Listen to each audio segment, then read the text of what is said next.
So you may remember our reverse double 4-bar lesson. This robot has a reverse double 4-bar lift, although the top part is a 6-bar, but we'll just treat it as a reverse double 4-bar for now because it works at the same principle. We're going to focus on the rollers on the very top. So it'll show it right here. Yeah, these rollers. These rollers effectively, when they spin in one direction, they will pick up the cones and pick them up between it. And then they can also, by spinning the other way, they can put the stack down like in this clip in the left side. Like that, and they can let go and back off. And the same manner, they can like pick up cones and like dunk them onto like the stationary goals and onto the stack they're building. You see how like the front part, like the part that holds onto like the two rollers, it pivots out of the robot and inside the robot, and that's basically a 4-bar mechanism. And today we'll be CADing that part as well. So the top part of this robot is our focus for today. The exact same CAD that we did in our reverse double 4-bar lesson 6, but as you can see, I made a few changes, and I actually made quite a few. So I'm just gonna walk you guys through one by one. I removed the motor off the front because we're going to need this space in the front to pick up the cones. Typically, you want 4 V5 motors on your drivetrain, so we typically would put a motor like here, and then chain them together so we get both of their power.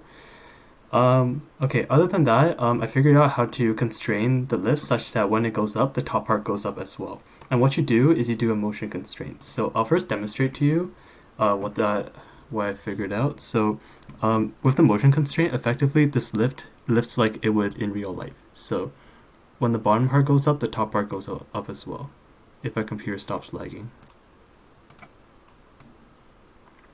So sort of like this. I'll zoom out a bit more.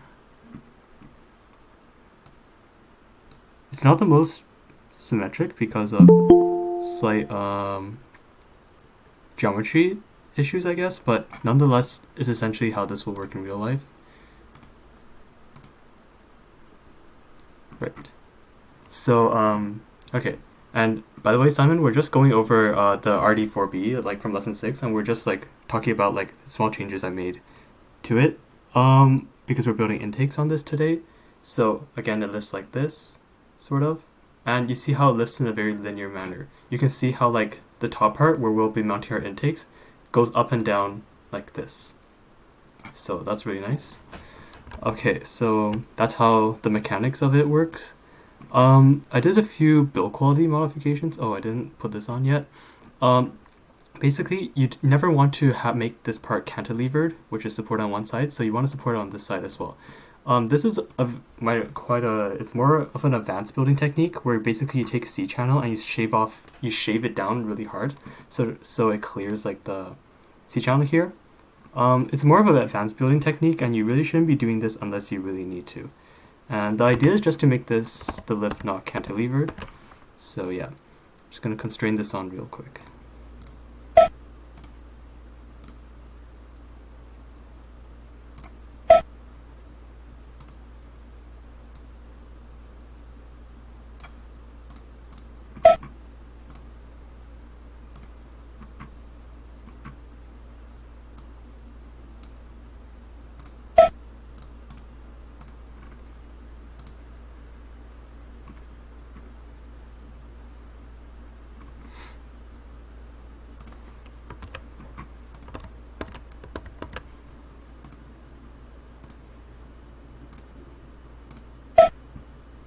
Okay, we're just gonna say that's close enough.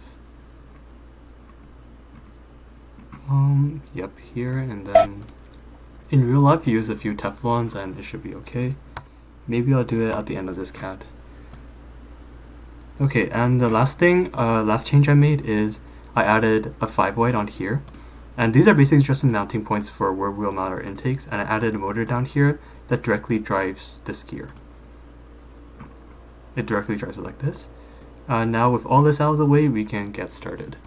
So we'll first start by building the 4-bar mechanism. Like In the Zone is a game where like the skill cap was actually really high. Like to have a working robot, like your robot needed to be like quite complex. Like here we're looking at a we're looking at a 4-bar on top of a reverse double 4-bar in terms of the meta.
rotate. We just need to make each set of bars parallel. You can do this with the angle constraint.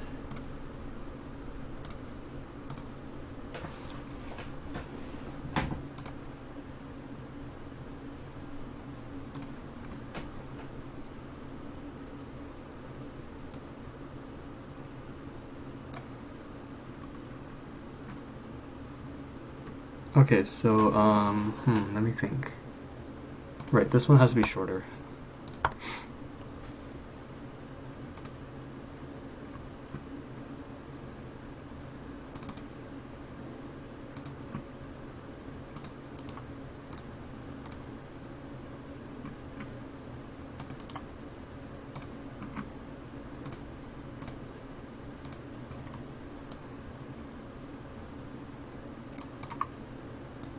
Okay, that's very annoying.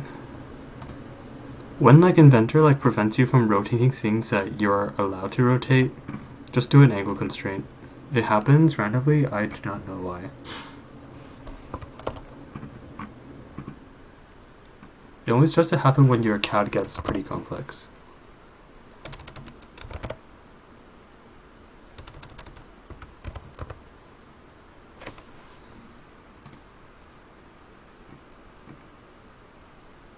Okay, that looks good to me. Let me think. Yeah, okay. And then once you got it to the right position you want, you can just delete that constraint right after. So it should be somewhere here. Click on the part, you click show, and then you see the angle constraint. Okay, so now we need the top part. The top part, actually I'll keep it like, yeah, they have to be the same length, so I'll be using this once again. The robot I showed you guys in the video actually used a very interesting 4-bar geometry, and that's what we're trying to do in this video, or in this like lesson. They're like, you may be wondering if like rollers are the only way to like pick up cones, and the answer is definitely not. Like there are teams like the pylons, for example, they use passive intakes, which basically means passive in robotics means like, it means it's not motor powered, it's not actively being powered by a motor, but it works by itself, you can think of it. So basically what they had was like this plastic cup thing that when it was like inserted into a cone, it would pick it up automatically, and then when you like pull it up or you push it forward, it lets go of the cone automatically as well. So that's what passive intakes were, and they were really nice because they saved an entire motor. But teams generally like to use active intakes as they're more reliable, you can say. So they each have their benefits and their trade-offs.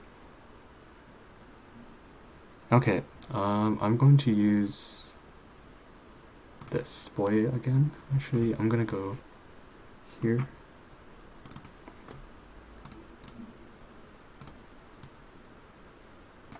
This isn't how you would typically build a 4-bar. This is like, the geometry is a bit more interesting here. Okay, so I'm gonna copy paste these.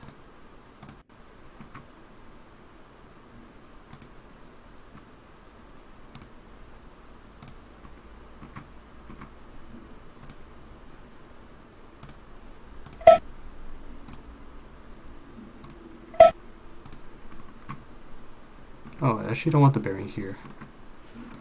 Okay, so this probably belongs here. Oh, that means this isn't long enough. This has to be a longer. So I'll take 15.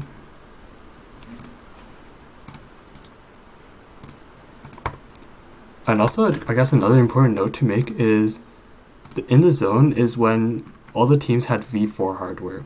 So ever since like 2018, 2019, Vex released a new like control system, or like basically the parts we build the robot out of, like electronic system, and it's called like V5. And everything we're using right now, all the teams are using are V5. And V5 basically you just see these big bulky motors, and like the brain actually has a touchscreen, which is really nice and pretty modern.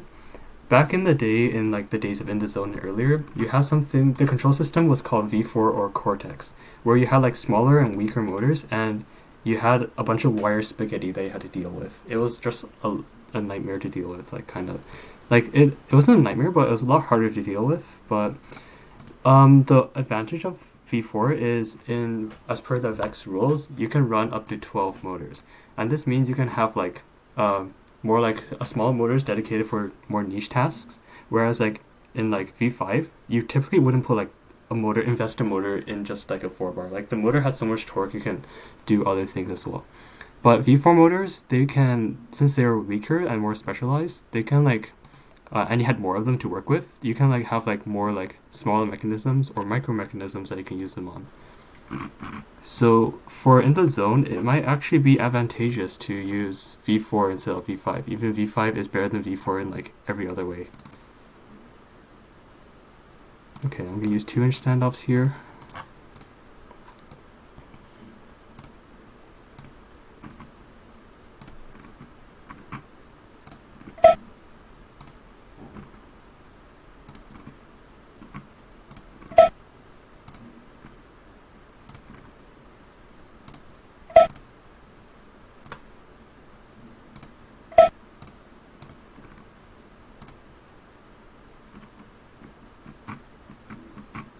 Okay, it's slightly misaligned.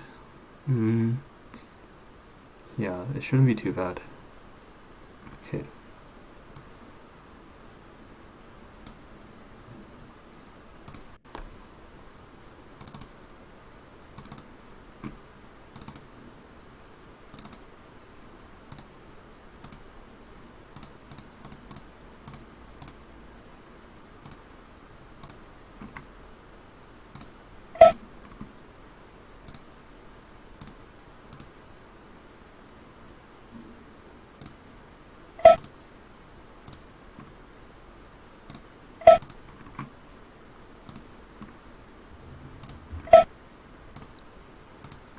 Okay, now we're going to use a new part that we haven't looked at before called pillow bearings.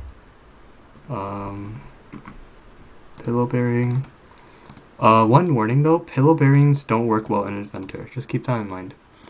Because their surface is kind of at a slant, which means like some of your constraints won't work on it.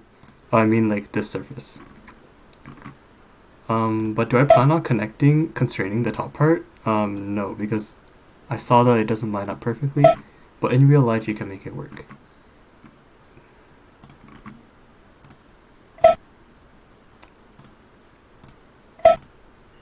Okay, now we're going to take a look from the side. We see that it kind of lines up, but it doesn't perfectly. We can probably like move this up a little bit. Right, but yeah, but I think it's good enough for a concept, I guess.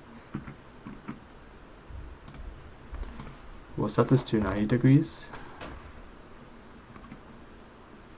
Yikes, that does not look right. Okay, that does look right, but I need to ground something first.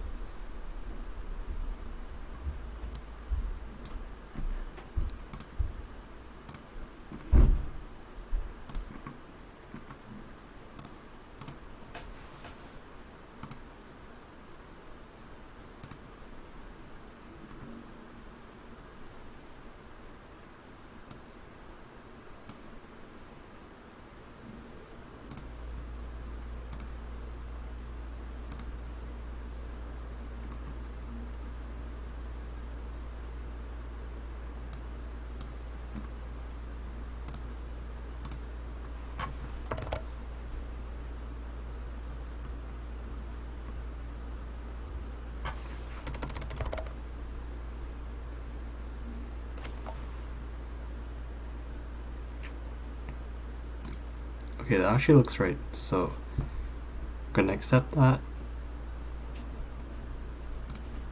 I'm going to try to show you how this moves. So yeah, so as you can see, we basically made a 4-bar on top of our reverse double 4-bar.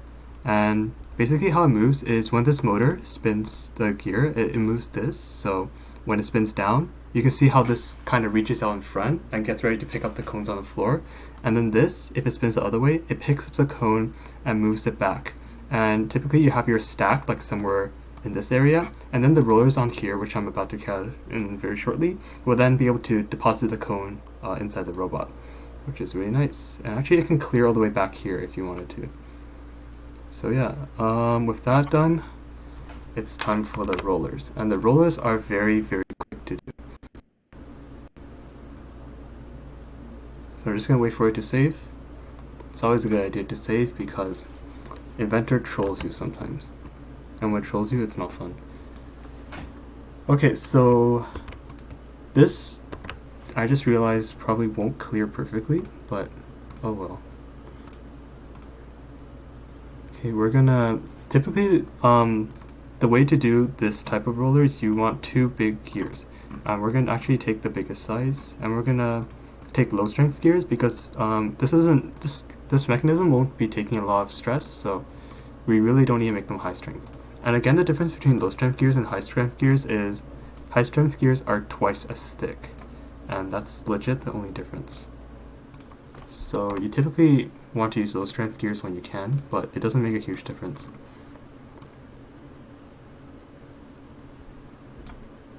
And I realized I probably didn't make this long enough. And yeah, I didn't. Okay, so we're gonna have to do a bit of replacement.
Alright, now I fixed it.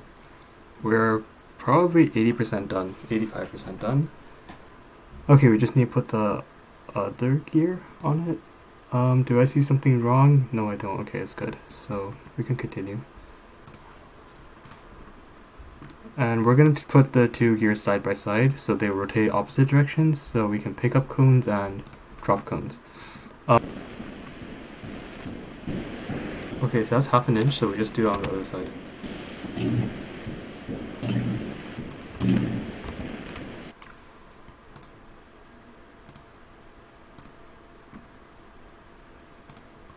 You might realize that these rollers are a bit narrow. They are. You can fix that by making the chassis a bit wider. I'm pretty sure this chassis is 30 wide right now, and yeah, it is. In the zone, you would want your chassis to be 35 wide. And why 35? Because the max width you can get on a robot is 18 inches, and 35 wides are 17.5. And they're the largest C channels that FX offers. So yeah. Okay, we just need to put sprockets on. Sprockets. I'm pretty sure you use 32s. Square insert. And we just put them on both sides. These rollers are very narrow. I might be wrong with 32, but should be okay. And then over the sprockets, you'll want to like put rubber bands over it so it's grippy.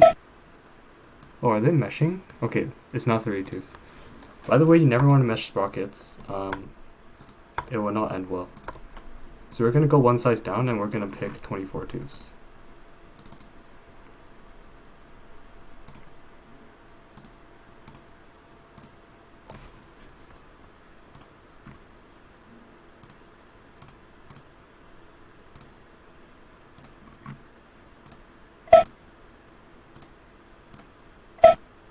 Yeah, that looks right.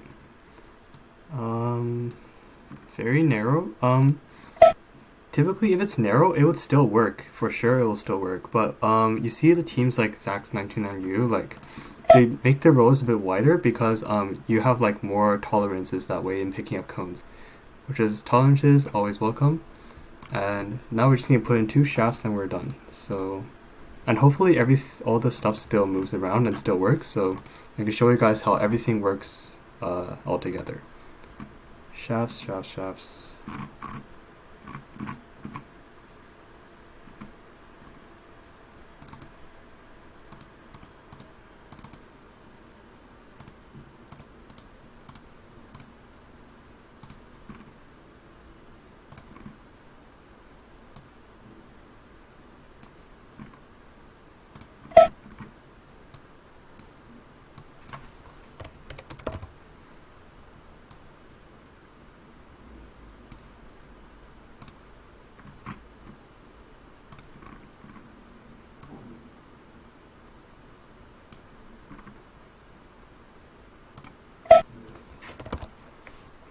Alright, I think we're done.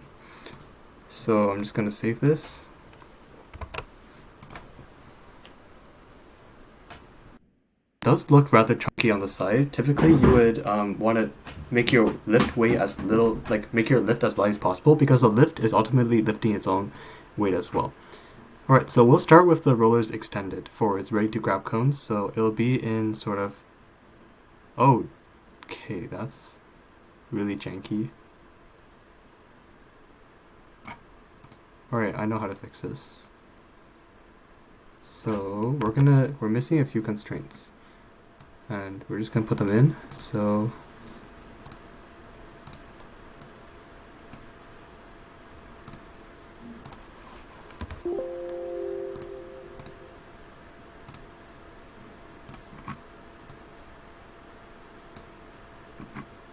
and you see the shaft doesn't extend all the way. Yeah, it doesn't. Just make sure it does in real life. Okay, now we just need to put these in, so here. Okay, this is really annoying, so we're gonna have to use free rotate.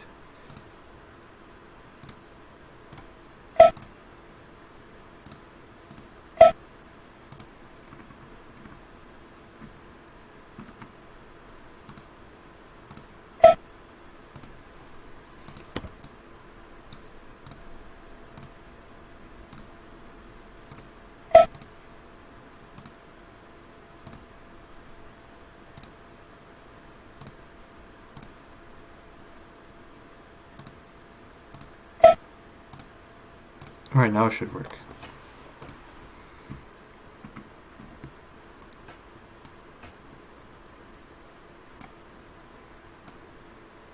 Okay, so now we're going to start with its extended position, so ready to pick up cones.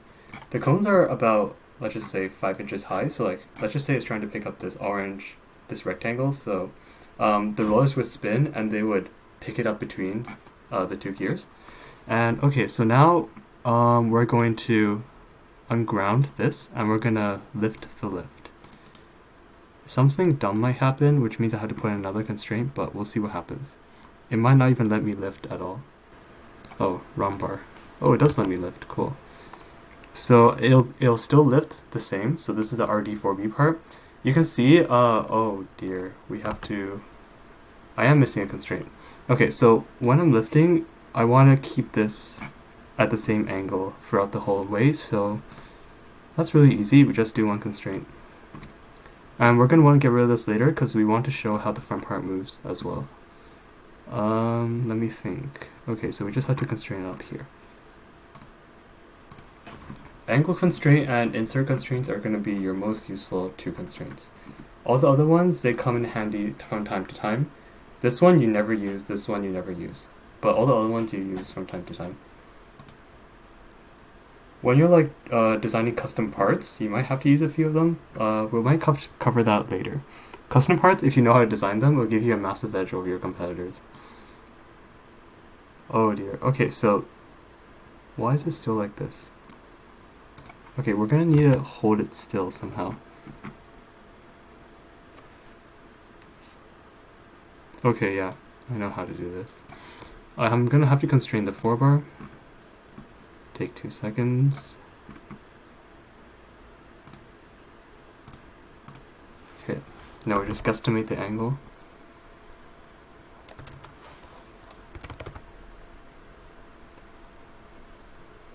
Okay, that seems about right. Okay, now we can finally demonstrate the mechanism.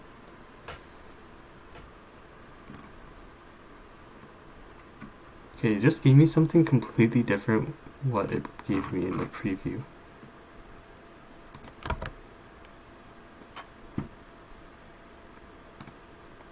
Okay, it's gonna work this time.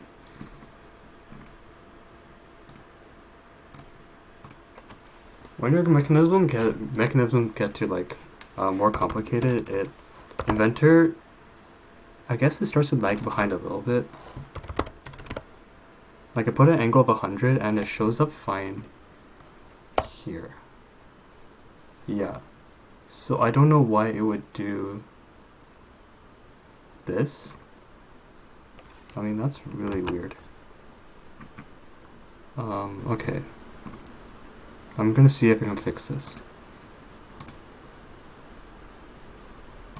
Yeah, I have like a million constraint on this. This is probably why.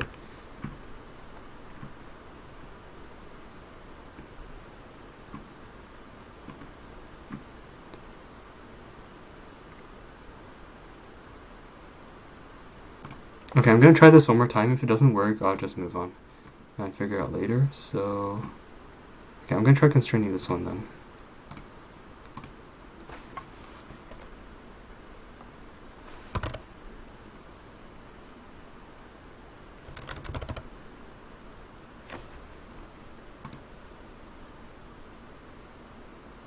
Okay, now that seemed to work. Okay, so we'll go back to what we tried to do before. So it just picked up a cone. Now it's gonna raise it all the way up, maybe to score in a stationary goal or move it onto its stack. So we're just gonna zoom out and lift the lift. And it kind of lifts like this. And then if you're on a stack on your own stack, which you're building like inside your robot somewhere here, you move the 4-bar mechanism in. So to do this, I'm just gonna ground this so this doesn't move. If you're making like doing something professional like in the industry or whatever, you can make animations of all of these like maneuvers. We'll probably get into animation and like rendering like later in the year once we're done everything that's more essential right now, or more functional I should say. I'm just gonna delete this constraint now. We don't need it. Delete. And now up to here, the 4-bar can move up like this. And then the rollers could run the other way and put the cone on the stack. And then the rollers can then move down, and then the reverse double 4-bar moves down.